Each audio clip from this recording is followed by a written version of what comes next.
We all want to be great players. We want to have fancy skills, but you need to start somewhere.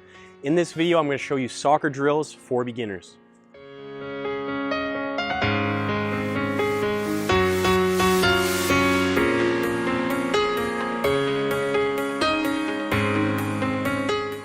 Regardless of your age, if you're just getting started in soccer, you're a total beginner, I would recommend that you start with fundamental skills. I'm going to give you a few drills that are easy to get started with. They'll help you build a little bit of confidence on the ball. Number one is footwork drills.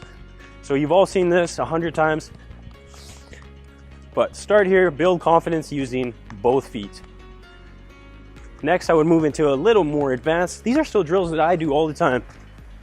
And in reality, a lot of advanced players, they get away from fundamentals, or they think they're too good for fundamentals, and they're really missing out on some valuable development.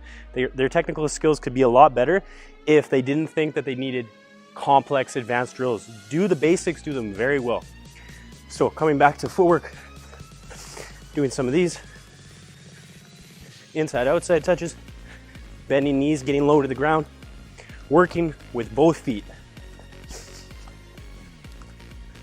So let's talk about that for a second. Don't wait until you've played 10 years to start working on your weak foot. Work on both feet.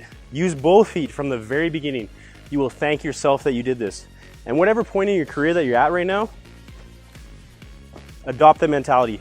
If I do 10 shots with my right, I'm gonna do 10 shots with my left. So fundamentals, we're doing footwork. Next I would do is some dribbling drills, basic turning. Dribbling with the ball, turning, focus on getting low to the ground. Nice touches. You can use inside the foot, outside the foot. That's where I would start. And again, with both feet, focusing on the touches, but also movement of the body. And everyone makes mistakes. If you do, especially as a beginner, just go again.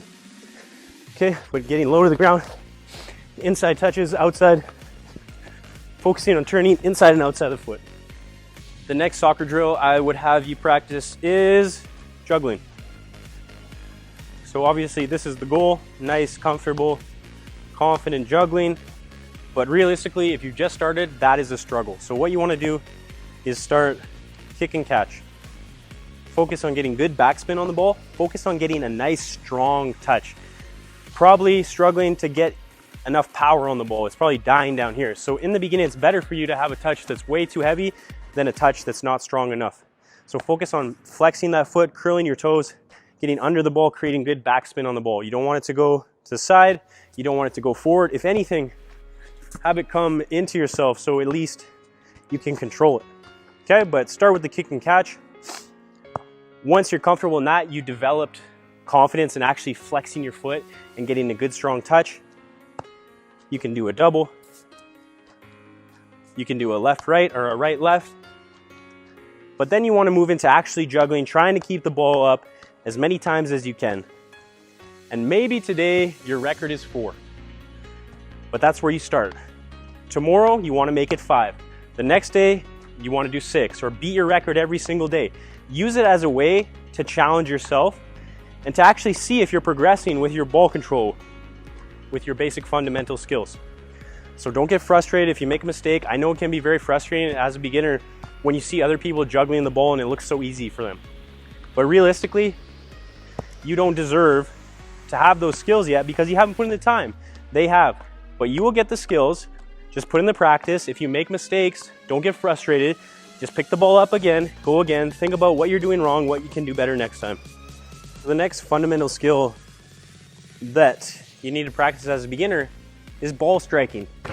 So ball striking can be shooting, and it can also mean passing. You need to practice both, and you need to practice with both feet from the beginning. Now, getting a ball and shooting it into a net is fantastic, but I want to show you a better way to practice as a beginner. Shooting into a net. It feels really good. It sounds good, it feels good. And it's good practice. But as a beginner, as any player, realistically, the way you're going to improve faster is with more repetitions. Obviously, you have to analyze those repetitions, but if I can kick a ball against a wall and it passes it back to me, and I have to run to get it, every time I'm practicing on the field, if I have one ball, I kick it in the net, then I run and go get it, then I run back, and then I go again to take another shot.